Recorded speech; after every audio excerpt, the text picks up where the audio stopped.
بسم اللہ الرحمن الرحیم۔ سوال ہے کہ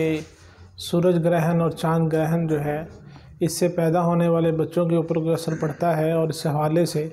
کوئی احتیاطی تدابیر کرنے کی ضرورت ہے اس کے والدین کے لیے۔ تو گزارش یہ ہے کہ اس طرح کی اور بھی بہت سی چیزیں تھیں جن کو بدفعلی کے طور پہ وہ لوگ سمجھا کرتے تھے کہ یہ چیزیں ہمارے لیے اچھا فعال نہیں ہیں۔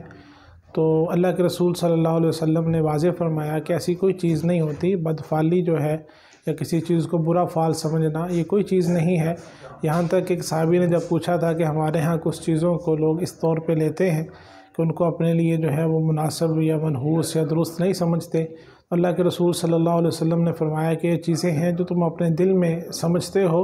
حقیقت سے اس کا یعنی کہ کوئی تعلق نہیں ہے، لہٰذا ایسی کوئی بھی چیز تمہیں کچھ بھی کرنے سے نہ روکے۔ اسی طرح جہاں تک تعلق ہے سورج گرہن اور چاند گرہن کا، تو رسول کریم صلی اللہ علیہ وسلم کا فرمان منقول ہے صحیح مسلم میں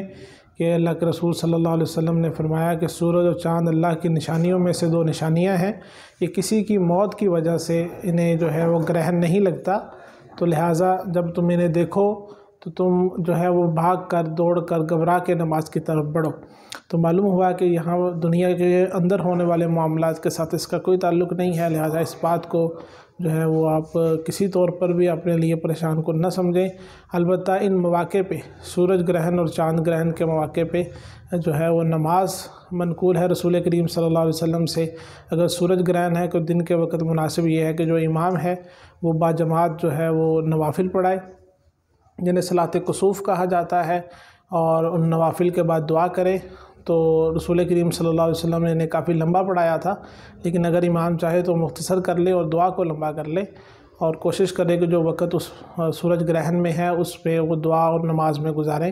اور اگر چاند گرہن ہے تو اس میں جماعت تو نہیں ہے، البتہ انفرادی طور پر جو ہے وہ نوافل جو صلاۃ خسوف ہے اور دعا میں مشغول رہیں۔ واللہ اعلم بالصواب۔